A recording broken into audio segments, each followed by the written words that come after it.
down in my 20s and my 30s, all the alcohol and drug use I was into, that God still showed up and took me through those stuff.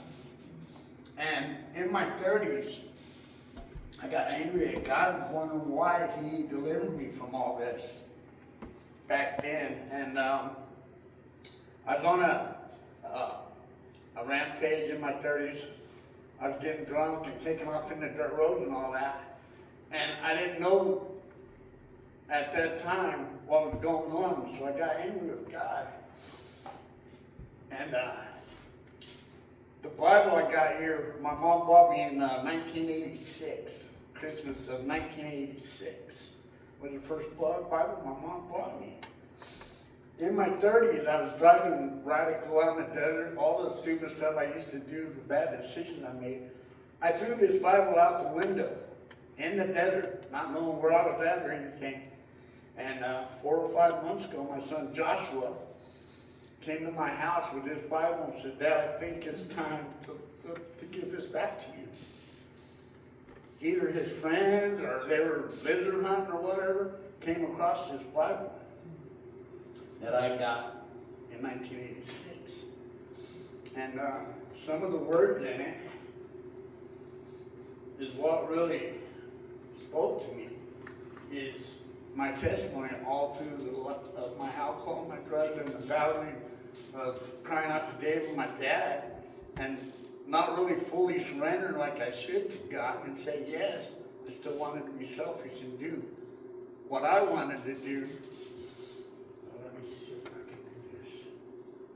Well, anyway, Josh showed up at my house about 4 or 5 months ago with his Bible in his hand. He said, "Dad, I think it's time for you to have this back." I got a bunch of writings. It says, it's got my name, my address, on Corral Street and Irmo and all that. Then it's got the family of Jesse. Denise's name, Jesse's name, Joshua, Brianna, Jonathan, and Jared.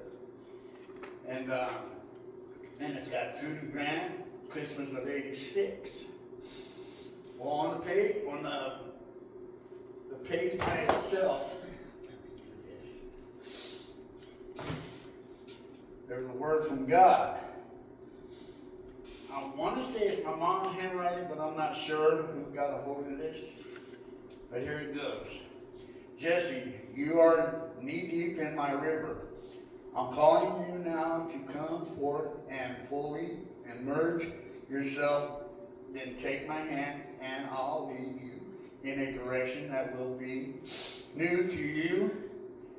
But a path that I've chosen was one that will stretch you and bring you up to be to who the man that you've been wanting to be.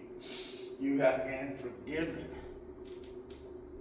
from God." That's what it says at the bottom of God's word. And I've been waiting for the right time to share this because it's been 4 or 5 months since Joshua brought this to me. And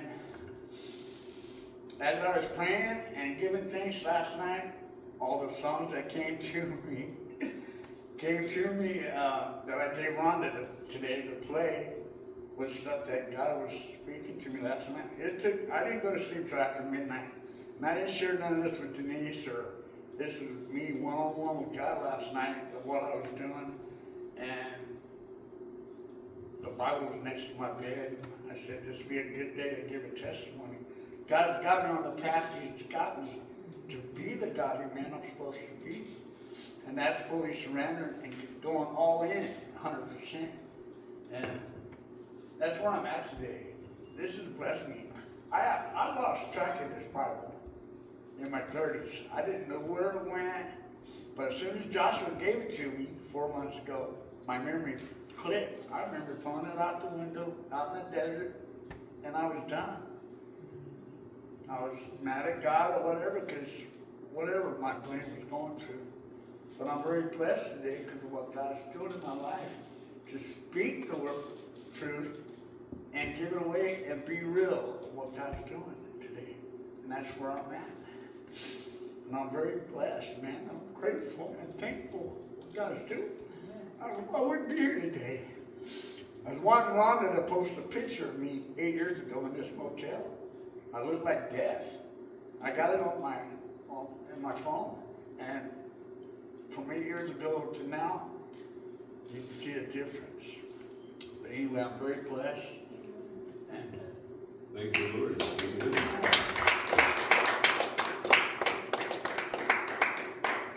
I did pretty good without crying. And Don, I thank God for my wife Denise. She's awesome.